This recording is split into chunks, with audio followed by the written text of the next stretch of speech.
Namaste, everybody.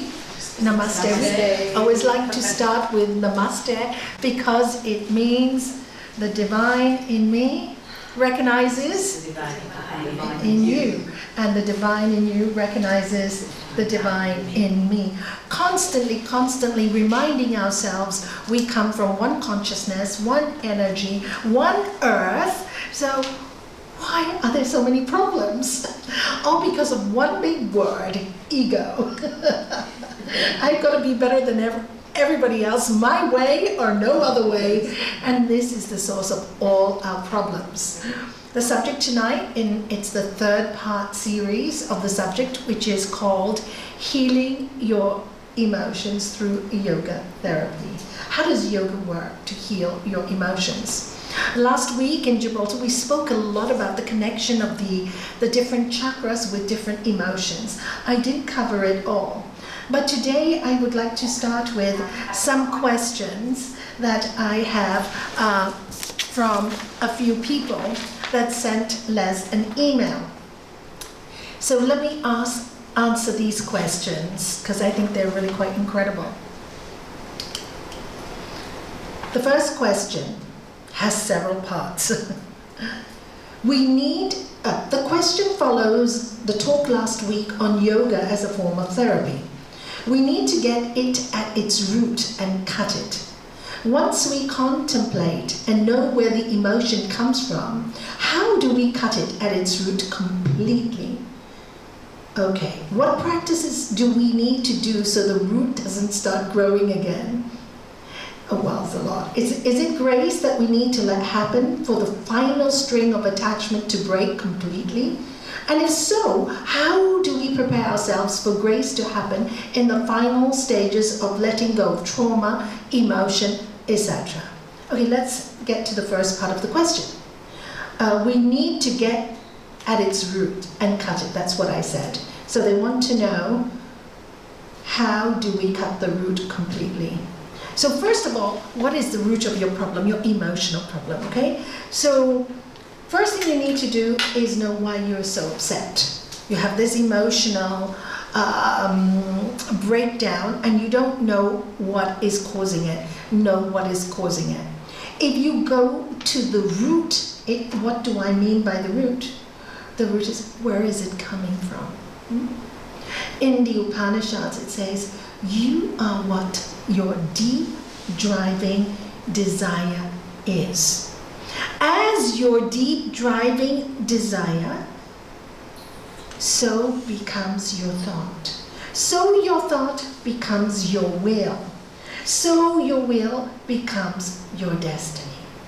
So ask yourself, that emotion comes from, I want something in my life desperately, the desire for something, whatever it is.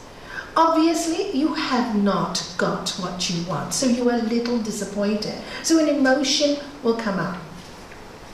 Emotion will come up because why? Man's greatest thing is fear. Fear of the unknown.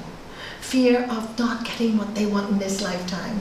Panicking, and this is where the anxiousness comes in. What if I don't achieve it? What if I don't get there? So you find it at its root. So how do you find it at its root? First of all, know if you have a deep driving desire, and what is it? 2, study the emotion that comes with it. Study the emotion that comes with it. What emotion is coming up all the time? What triggers me? What triggers me? If you watch yourself, and for this process, you need to start a little practice of contemplation. You have to. Without silence, without contemplation, don't even go yet into meditation. Go into what we call dharana, which is concentration. Sit down with yourself. Because you know that this emotion, for example, is causing you discomfort, pain, disease, all the rest. You know that. Now you need to heal it. So sit down, contemplation, dharana, and see where it's coming from at the root. If you really watch yourself and you're not looking outward to blame somebody, first thing you need to do, Okay, yes, it's your partner that's making you miserable. But please understand and learn this truth. Nobody can make you miserable unless you allow it. Stop allowing it. You have the right to say, I don't deserve this pain. Each of us have the right to say that. And we can say it very lovingly. We don't have to be angry with it. You don't have to be afraid of voicing your feelings. Most of us are scared to voice our feelings. So because we feel certain things, we have to blame somebody and shout at them. Because of you, I can't express myself. No, you can't express yourself because you know what? You have really low self-esteem. You don't believe in yourself. You don't believe you're worth of being happy. You don't have that self-worth. And that's why you allow it. So study that. Okay? So if you go down to that deep driving root of that emotion, so let's say it's low self-esteem. What can you do? What can you do? This is what you ask, what practices can you do? The first practice is build up your self-esteem. How do you do that? First of all, find what areas you feel weak in. Why do you feel less than somebody else? Why do you feel you don't deserve something else? Okay, blame your parents. They called you stupid when you were young. They called you an idiot. They never gave you, the encouragement you needed. You can blame them as much as you want. You're not going to fix your problem, okay? You're just not going to fix your problem. You have to now look inside yourself. Okay, now they've done it. I'm grown up. You can make a choice. You can make a choice. And for me, there is only one choice at this point. Once you realize I'm grown up, I can walk away from this. The only way to walk away from that is to forgive the person who has caused you the pain.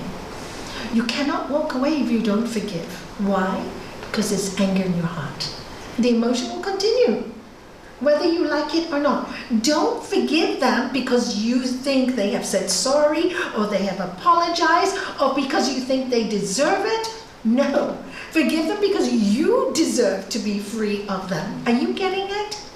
You deserve to be free. You deserve to be free. You don't deserve to be crying over something that is so negative in your life. You don't need to hold on anymore. And this is where the yoga comes in again. You know what it is? Non-attachment. And Ishvara Pranidhana, which means letting go, surrendering to life, surrendering. You know what? Get truthful with yourself. Life is not perfect for anyone. It's not perfect for anyone. Sorry, folks, it's just not perfect, and that's why we came to Earth. And now the more spiritual root. For me, the deepest spiritual root of all our problems is karmic. As we sow, we reap. When I learned this great truth, I realized that anybody in my life that had caused me harm was there because I must have done something, maybe not in this lifetime, but maybe in a previous lifetime, to have caused them pain. When I took the responsibility, that gave me power. Because once you take the responsibility, there's no more walls to hold on to. It's your fault, okay? I must have done something. I don't remember it, neither do I care about it. I just want to heal myself. And this takes willpower, people. This is what is required. And this is why in the science of yoga, we talk about pratyahara, which is sense control. It is very easy to be a victim. All of us like to be, oh, I'm sorry, this has happened to me. This is very easy. It takes a lot of willpower. Every ounce of energy you have to get that strength to say, you know what, I'm just going to work on myself. I'm going to stop blaming. I'm just going to work for my peace. And that is what is required. And do you have it? Absolutely. And now we go to the real root of healing. As Jung said, when you touch your super consciousness, that's where you heal. Super consciousness is what people call God, Jesus, Gurudev, whatever you want to call it, Shiva, or higher self. The energy, the divine energy. Science is saying it. You know, I don't know why people get so confused about this. It's that we all come from one consciousness. It's so clear that consciousness runs through all of us. All the spiritual books couldn't be more clear. They couldn't say it more times. And we still don't get it. Because we don't believe that really, in order to be whole, we really have to be wholly whole. Because that's all of us together in a place of love. Now, when you touch that consciousness of love, and that takes time, I believe you asked me another question later about that. When you touch that place of love, which will take time, requires patience, requires your willpower, requires your time, and requires most of all how much you love yourself to feel you want to get well and work with your emotion and be free while you're living. This is the whole idea of yoga. We want to be free when we're living. It's too late when we die. You know, many people have told me in the past, for example, oh Nalanie, I don't want to do any of this spiritual stuff. I've got plenty of time. I don't want to give up anything. And then bang, something happens and they don't have the strength. Because we get strength from spirit. Let me see how I can explain this so clearly to you. Okay, imagine you want to build a house. And you find a plot of land, and there's the plot of land. If you immediately put the bricks on the plot of land and build your house like that, what will happen? When the rains come, what will happen to the soil? It will corrode and erode and move the land once it rains, because there's nothing there to fix the bricks on, and the house will collapse. So what you have to do is first you have to put steel rods in, and all kinds of stuff. I'm not an architect, but I've seen them when they built this, because this was just grass. And to find solid foundation, we thought, that it'd be quite shallow, but they had to dig 1 meter deep in here before, and they then put steel rods. And I said, why so deep? Oh no, it's going to cost you another 10,000 because we didn't expect it to be so low. But if we don't get to that space, this building, this part of the house that was built, would crumble. So, and I watched them do this. It was really interesting. And so, correct. So we have to find the base first. If we work with our own emotions without any substratum, what is the substratum? Consciousness. That which never changes. That which is solid. It is solid. It will never change. Again, another analogy to make it so clear to you. When you go to the cinema, there is a white screen, right? Does the white screen judge? No. Does it say, I want this movie, I want that movie? No. What does it do? It just gives of itself. And then it takes the crew to put that movie onto the white screen. And the white screen just watches the whole movie, doesn't decide, doesn't judge, doesn't do anything. It just gives pleasure to the world. It could be a sad movie, could be a great movie, could be a war movie, but it just gives us joy and pleasure. Because that's what we enjoy, right? And good times, bad times, that's what makes a good movie. So like that white screen, we have that inside a higher consciousness, the higher self, which is neutral. It does not judge.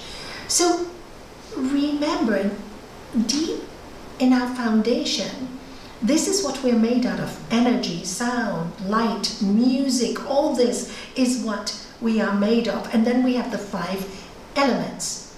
So if the 5 elements, which is our body, earth, water, fire, air and ether, are not and on a firm foundation, this body will just go all over the place. This mind will go all over the place. So first we have to be steady and connect with that white screen and know that that white screen is inside of us. Call it whatever you want. And that white screen, white, what does it suggest to you? Pure, clear, non-judgmental. And this is the therapy I use for people who don't believe in the energy of God, or, they can understand consciousness and they can understand this white screen, because that is what keeps us going. And that's easily proven when they start to disagree with me. I just ask them very clearly, have you ever seen a dead body? Most people have. And I said, what do you see? Do you see the person in the body? No. In fact, when I asked them that question, I said, if I brought that dead body to you now, how would you feel? Oh, I feel frightened. Why? Because you love that person while they were living. Why are you scared of the dead body now? Oh no, don't send me alone in the crematorium. I don't want to stay with a dead body. But you loved that body when it was alive. What has gone? What is left? That substratum, that consciousness, that whiteness disappeared. And that what was left and what went with it was the air and the ether. And what was left behind was the earth, fire, water here. But the air and ether gone with that body, what we call prana. So once that's the root, okay? So you have to find two roots.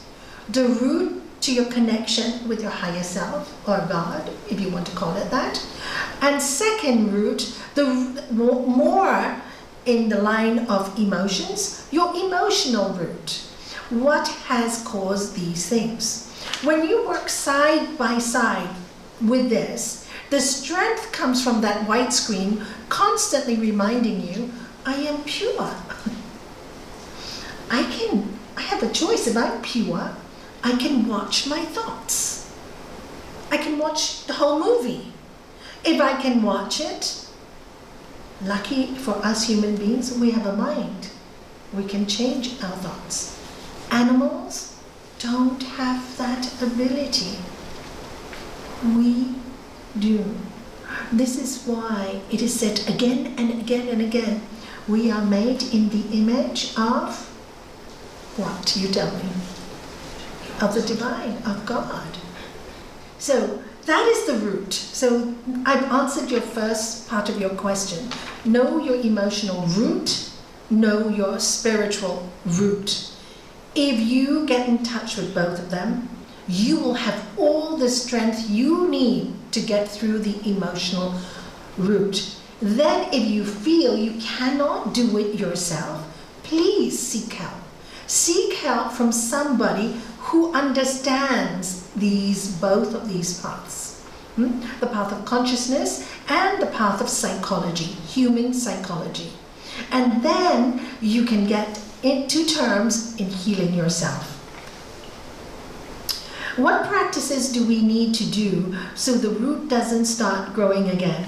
Well, I'll have to give you the whole Raja course to answer that question. Why the whole Raja course? Because there's so many different situations for so many different experiences. And you would have to know first and foremost the yamas and niyamas, which are our 10 golden rules, the moral ways to live in this life. This is of the utmost importance. And they're to do with non-violence, not greed, not lying, being honest, or what we call the 10 commandments, or Buddha's Eightfold Path. Buddha also said the same things, okay? All traditions and religions tell us that we have to have a certain amount of honor, integrity, kindness, compassion in order to connect with this white screen or God, okay? So, and then there are practices like, meditation, walking. I even tell people sing more, laugh more, dance more, be happy, love, share, give, compassion, take up a new hobby. People are right at the beginning for therapists who are on this on this Zoom today, because we've got quite a few therapists, yoga therapists on screen today. For yoga therapists, ask them to go to a hatha yoga class, definitely, but I would suggest an integral yoga class. Why? Because in an integral yoga class, we cover all aspects. We start off with the chanting, which just gets you into your sound vibration, steady it. Sometimes people in the beginning find this, kind of too much for me. Tell them they don't have to chant, but you chant. After a few sessions, I promise you, they'll beg you, can you please chant? Because that's happened to me since 1989, all right? And people really thought chanting was weird at that time. And they go, oh, Nalanie, can you teach us the chants? Really? You really ready for it now? So, because there's an energy that they recognize, sound, okay? Music is really, Shakespeare got it right. It is the food of love. We are made of musical tunes. But that we can talk about another time. That's why mantras, music, they're so very powerful. Sri Patanjali himself tells us there are lots of different practices, what you can meditate on, and then how you deal with the world. Okay, we have the 4 locks and keys, how you deal with the world. Also, because that's vital. Most of our problems come from the world. How do we need to deal with the outside world? Being realistic, So that's really important. That takes, I cannot do it in this one session. So there are umpteen ways to help ourselves. And when people go, I can't do all this stuff, then I go, take up a new hobby. Or, they're just like too self-involved. Let me tell you a story. When I was giving this Raj Yoga course in London, and I had a therapist attend the course, and she'd been she's been a psychiatrist for nearly 20 years.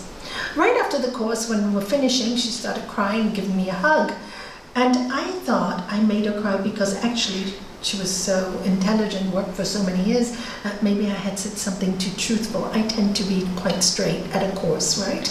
And quite tough. But she started crying and she said, Nalanie, don't you know I got my answer? And I said to her, tell me, what did you learn? What is your answer? And she said to me, I've been treating people for 20 years, some people the same person for 20 years, and they don't get better. I don't know why they don't get better, but when I took this course, there was one sutra that touched me. And so I said, which one? I'm really curious, because there's so many, right? Which one touched you? And she said, the one that said, in all the realm of thoughts, we have, Sri Patanjali broke it down into 2. Painful or painless. Good, you guys know your work, good. And our master translated into selfish or selfless. And she said, I have to go and tell my patients that they're all very selfish. And I said, why are you saying that, poor guys, And she said, no, because I realize it's the truth. Because every single session they come, it's all about I. They never really think anything of the people who live around them, that they cause them so much sadness for them being depressed and angry and emotional all the time. They never talk about their families suffering from their depression. It's always everybody causing their sadness. They're victims for 20 years. And I'm going to tell them they can stop being the victim. Isn't that great? And she told me that. I was like so grateful. I said, I think you made my course, And she said, no, I'm really going to do it because I can help to heal them. Now they can really go ahead and heal themselves because they've had enough therapy for 20 years. And I'm also a bit fed up of hearing the same story for 20 years. And I can tell them, go look after your family now. How's your husband? I'm going to question them. And it's going to be an interesting exercise for me. And I thought that to me made so much sense. You see, many times we hold emotions, but we don't want to let them go. We're attached to our victimhood. We're attached to it. Because so many years, it's not a fault, it's not a judgment. It's just that being a victim makes you miserable, and we want you happy as quick as possible. Life is too short. There is no more time to be a victim. The clock goes, it doesn't wait for us. Tick, tick, tick, tick, tick. Very quickly we are gone. So we cannot wait for tomorrow. We gotta do it now. So if you find yourself always feeling the victim, no, there is so much hope. Do not give up on yourself. Please. You are your best healer, and the divine is in you like it is in me. Truly, I mean those words. The same. I just didn't want to be miserable anymore. And why I didn't want to be miserable anymore was when I saw myself in such a horrible victimized place. None of my family were happy because I wasn't happy. How selfish is that? I had to change if I wanted happy children and healthy children. If I didn't change, my children will be unhealthy because of me. And this process is never too late. Even when your children are grown up, when you change, they all sort themselves up. Never too late. I've seen mothers and fathers change their reaction to their children at the age of 60 and 70, and the children have healed because they have changed their reaction. So it's never, never too late. I was very lucky to get this information from my master at such a young age, but then I was also very fortunate to have a very spiritual father and a very religious mother. So, because she believes so much in God, it made me rebel a bit. But I tell you, her bhakti yoga is amazing. I have not seen anybody pray the way my mother has. So this is a good example for me. But I also learned that praying alone didn't work. I learned a great lesson. Praying alone didn't work. Prayers are all strong, powerful thoughts. You're asking, right? But God helps those who help themselves.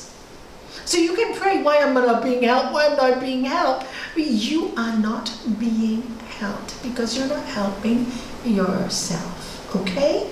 Let's get to the basis. So when a therapist gives these things for you to do, and there's a list of them, depending on your personality as therapists in the room, depending on your patient's personality, you can give them 1 or 2 things to start with, not too many, because they won't know what to do. So you just give them one thing. For example, let's say this person that I'm seeing, obviously they come to me because they want to recognize their spirit. Now people kind of come to me know that, because they call me a soul doctor, right? So it's quite easy for me these days. It wasn't 30 years, it wasn't even 10 years ago, but nowadays my work is much easier because people are looking for spirit, they're looking for their soul, they're looking to heal, they want to be better, and this to me is very encouraging, so encouraging. So depending on who's coming, but nowadays I like to give them a mantra quite quickly, and I also like to tell them to start contemplation immediately. That is the mantra. The mantra helps to bring the mind back to the light. That's what it does, because the sound reminds you of what you were doing. Otherwise the mind will go all over the place. Oh, I saw this yesterday and I really like this, and now I've got to do the shopping, I've got to buy. Om Namah Shivaya. Om Savesham Swastir Bhavatu. And it brings back the light. And you see the candlelight, the vision, and the sound. And then it'll go off again. And then you bring it back again. Now what are you doing? You are training your mind to be still, to stay in one place. Because what is the problem with most of the emotional problems that we have? Is that when we suffer from any kind of emotion, actually positive or negative, we tend to go round and round and round in our head, and there is no place for stillness. What heals us is the stillness, that white screen. Take a break. Too much stuff here. It makes you exhausted. Absolutely exhausted. This is why I said an integral yoga class, because it starts off with the chanting, then it does all the postures, and then it finishes off with a deep relaxation. Then pranayama, breathing techniques, and finally a minute of meditation. So as Dr. Mala Cunningham would say, she's a great doctor and a scientist, she said it gives us what we call dose, an influx of dopamine, oxytocin, serotonin, and endorphins, which we need to make us happy, all those things. And this has been scientifically proven. They've had MRI images before, people going in brain images before going into an integral yoga class and after going. And she even showed us in her course images of these neural pathways, you know. So this is why these are some of the practices we can give people today. And thank God we have lots of wonderful yoga teachers around, wonderful.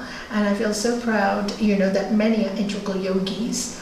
I know sometimes people find our classes, maybe they want more ashtanga and more movement, but if you're really going for the healing, I am going to suggest that you really need to slow down more rather than speed up. You want more aerobics, then go to a more aerobic class or whatever you want, or go for a run or go for a jog. But really the idea of yoga is to take you within. It's not about competition, it's not about doing fancy postures, it's not about any of that.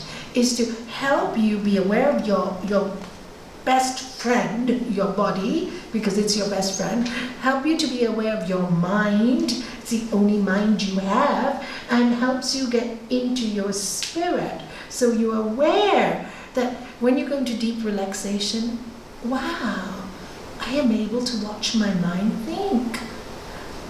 My mind's all over the place, but look at my body, it's so calm. Now, when you see you can do that, what happens? You gain confidence. You get connection with that higher self. Whether you like it or not, there is a connection. I must tell you another story. Many years ago, I was teaching Raj Yoga in Portugal. Oh, it was the time when you did your course, 2009. And there was a lady who came to visit me, and she had been just doing hatha yoga from another school for 20 years. But just hatha. None of the philosophy, none of the therapy that we are using today with Sri Patanjali and all his knowledge. And she came to me and she said, she didn't believe in anything, no religion, nothing. And she came to me and she said, there is more. I know there is more. I've been practicing 20 years and my body is talking to me. I need more, but I don't know what I'm looking for. And Nalanie, I don't believe in God, but I believe in something, and I don't know why I believe in something. I just know because my body churns and I feel these great waves of, dare I say, love? I don't understand. And so, you know, when I talked to her about Raja Yoga and I told her to get the Patanjali book and we sat together, she just literally poured down in tears. She said, this is what I'm looking for. And that's why I love teaching the course, as you know, and I love all of you. Now, many of you out there have taken it and you are now out there in the world making a difference as a human being. You don't have to be a teacher, please. In order to be a good human being, please understand that. You just have to be a good person and everything else works, you know. And of course, being a good person, you're going to be hit left, right, and center. But this is where the other teaching comes in. Remember, bear insult, bear injury, highest sadhana. The hardest practice of all is to bear insult and injury. And that's the highest practice. Isn't that great? Now you know that's what you need to do. And does it hurt? It will hurt. And Sri Patanjali will tell us, it will hurt. Accept the pain. Take the pain and know the pain is going to lead you to freedom. That is the joy. You see, you don't mind going through pain if you know once you've gone through it, you get to the other side. There is a, you know, box of honey there for you. So you don't mind going through the pain when you know that. But it's very scary to go through pain and emotional suffering when you can't see an end. And most people can't see an end. And can you imagine they're in a state of hell? It's really horrible. So really have compassion and give them whatever you can to lift them from that hell, because they don't see an end to the suffering. And that's where we have cases like suicide. They can't see an end. But if we can show them an end, then they can get through it. All right? Great questions. Now, let me go to the next part. I've only not even answered one, and we're nearly running out of time. The question is very deep, don't you think? Very deep. So those are the practices to stop the root from growing again. Is it grace that we need to let happen for the final string of attachment to break completely? Absolutely. You see, we can't really practice non-attachment. What we can know is that our possessiveness towards anything, this is mine, I need, I want, this is all mine, I can't let it go, brings us pain.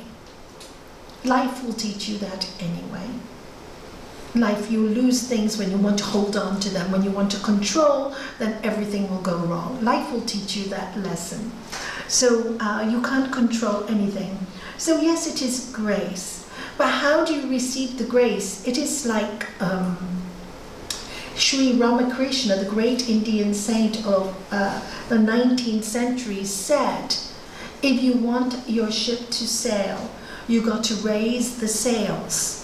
Once you raise the sails, the air will go through it. So the practices that we do are our sails.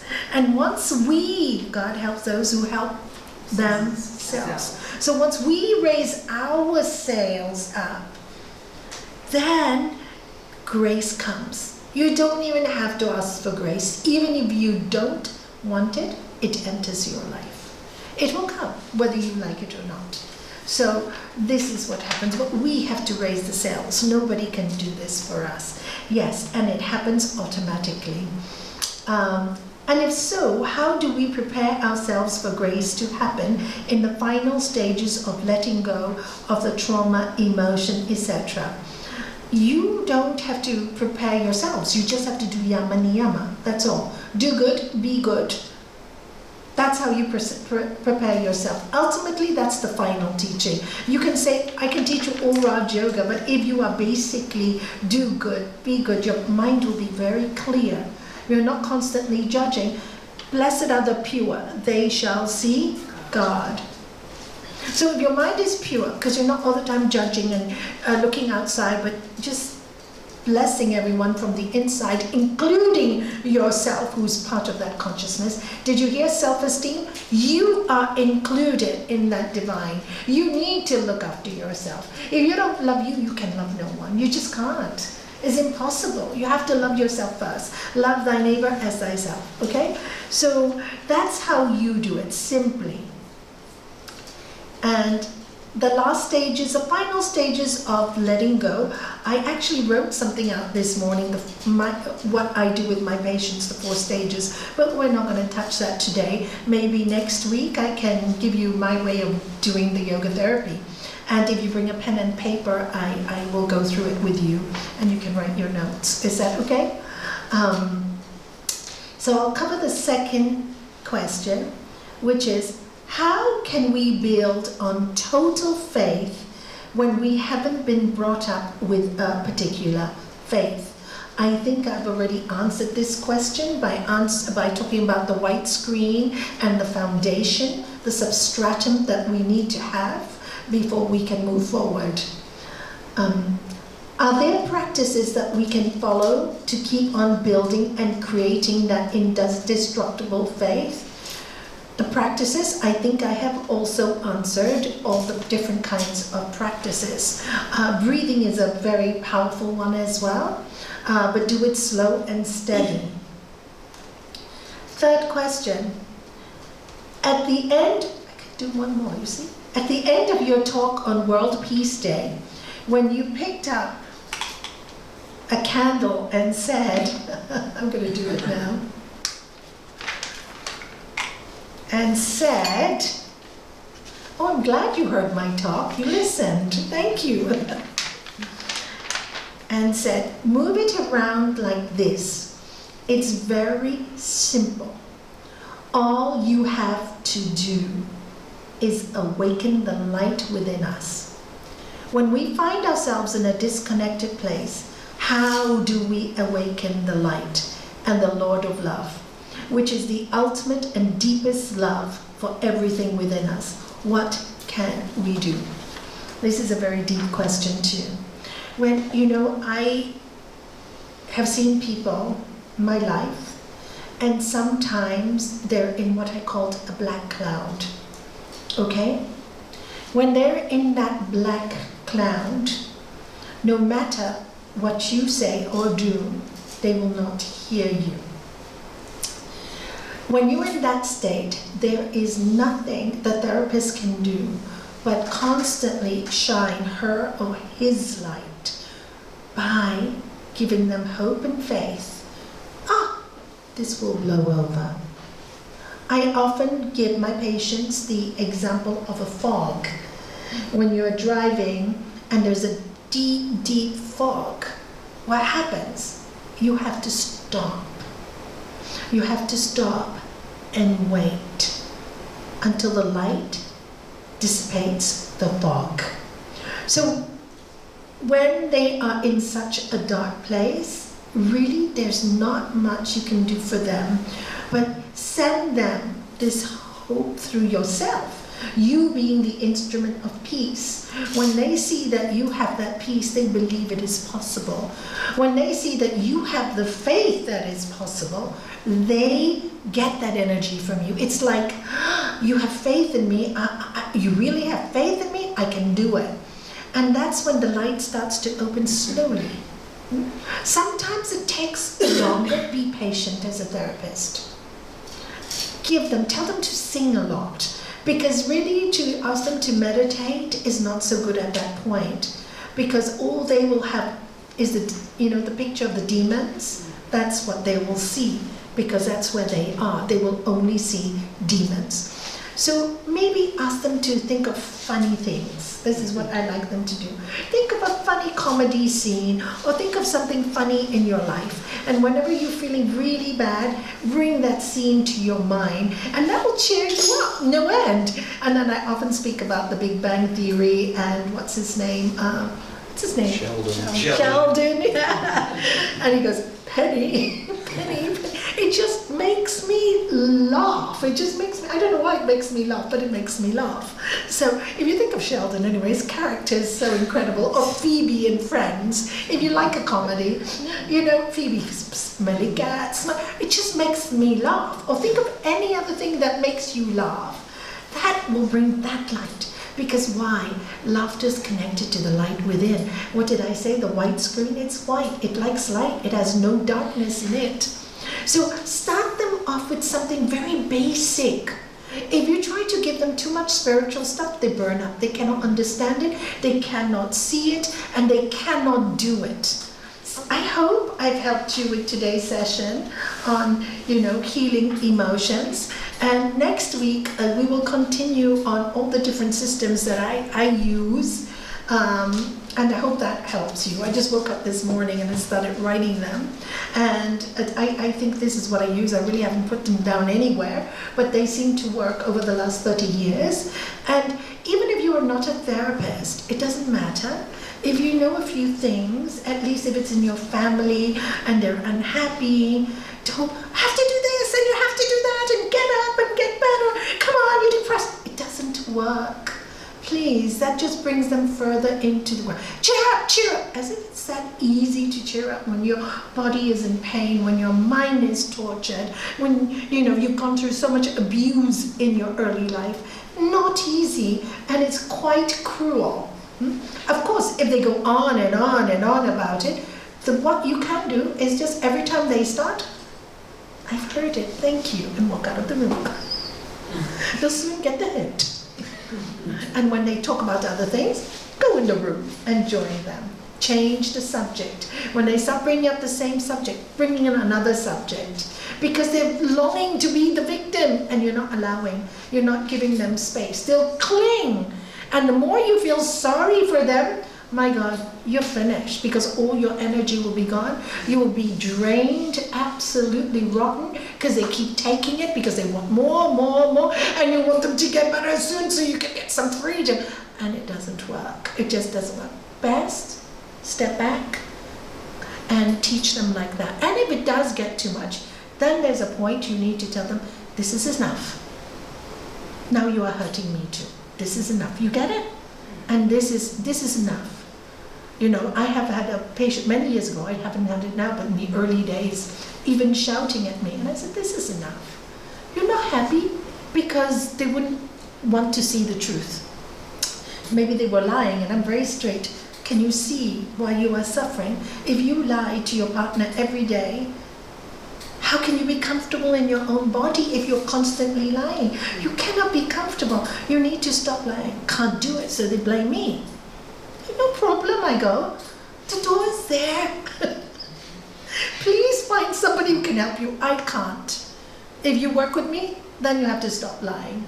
You don't stop lying, please carry on with your life. Really, I'm not judging you, but I cannot help you. Do you see? We as therapists have to know when to stop also, okay? That's really important. And if we can't help someone, get somebody else to help them. Got it?